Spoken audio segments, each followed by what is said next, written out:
السلام علیکم ورحمۃ اللہ وبرکاتہ۔ الحمد للہ الذی ہدانا لہذا وما كنا لنهتدی لولا ان اللہ فقد قال اللہ تبارک وتعالی فی القرآن المجید وفي القرآن الحمید۔ فاعوذ باللہ من الشیطان الرجیم، بسم اللہ الرحمن الرحیم۔ یا ایہا الناس اتقوا ربکم ان زلزلۃ الساعۃ شیء عظیم۔ وقال النبي صلى الله عليه وسلم تقع الفتنة في بيوتكم كواكب المطر أو كما قال عليه الصلاة والسلام۔ قابل قدر جلسہ حضرات علماء کرام و مہمان اعظام، آج میں آپ حضرات کے سامنے قیامت کی علامتیں جو قرآن و حدیث میں وارد ہوئے ہیں ان کے بارے میں چند باتیں پیش کرنی چاہتی ہوں۔ میری پیاری ماں اور بہنوں، اللہ تعالیٰ نے انسان کی ہدایت کے لیے نبیوں کو بھیجا۔ کسی نبیوں کو کسی خاندان کے لیے، کسی نبیوں کو کسی ملک کے لیے، کسی نبیوں کو کسی خط کے لیے، کسی نبیوں کو کسی علاقے کے لیے، مگر جناب محمد رسول صلی اللہ علیہ وسلم کو قیامت تک کے لیے نبی بنا کر بھیجا ہے۔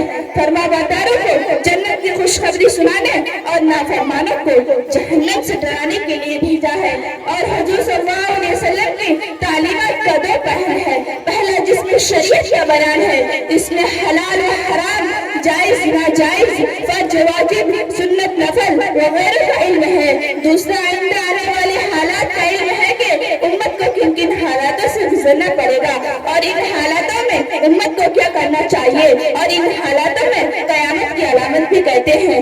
حدیث میں آیا ہے دائم الفکر متوسل الاحزان۔ آپ صلی اللہ علیہ وسلم ہمیشہ شکر مندی اور غمگین رہتے تھے کہ ایسے حالات میں امت کا کیا ہوگا۔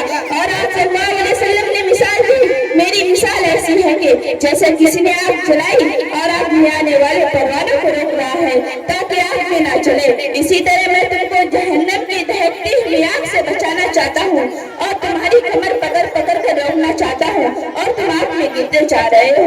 میری پیاری ماں اور بہنوں، آپ صلی اللہ علیہ وسلم نے قیامت قریب آنے والے فتنوں کے بارے میں فرمایا ہے تقع الفتنہ فی بیوتکم کواکب المطر۔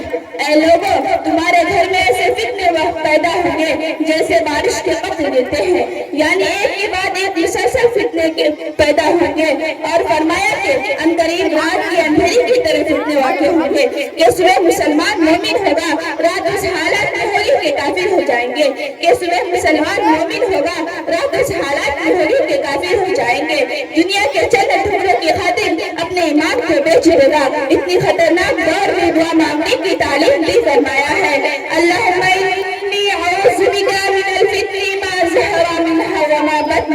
میری پیاری ماں اور بہنوں، یہ فتنہ اتنی سخت چیز ہے کہ قرآن مجید نے کہا والفتنۃ اشد من القتل، کہ فتنہ قتل سے سخت ہے۔ ان فتنوں کا ہونا قیامت کی علامت ہے۔ قیامت کے قریب اسلام کا نام رہ جائیں گے، قرآن کے صرف الفاظ باقی رہ جائیں گے، مسجد میں نقش و نگار، بجلی پنکھا آبدہ ہوں گے، کفر کے فرمان ہوں گے، مسلمان کثرت سے ہوں گے مگر پہچان ہوں گے، مسلمان مالدار ہوں گے دیندار نہ ہوں گے، دوسری قوم میں مسلمان کو کھا جائے گی، گمراہ کو لیڈر پیدا ہوگی، حکمران اور عہدیدار نالائق ہوں گے، جھوٹ عام ہوگا، علم اٹھ جائے گا، مردوں کی کمی ہوگی، شراب اور زنا کی کثرت ہوگی، سود کو تجارت کا نام دیا جائے گا، رشوت کو ہدیہ کا نام دیا جائے گا، امانت میں خیانت ہوگی، غریبوں بیواؤں مسکینوں کا حق دبا دیا جائے گا، گھر گھر میں گانا بجانا عام ہو جائے گا، ظاہر میں دوست اندر سے دشمن پیدا ہوں گے، لوگ نبوت کے جھوٹے دعوے کریں گے، ہر شخص اپنی بات چلائے گا،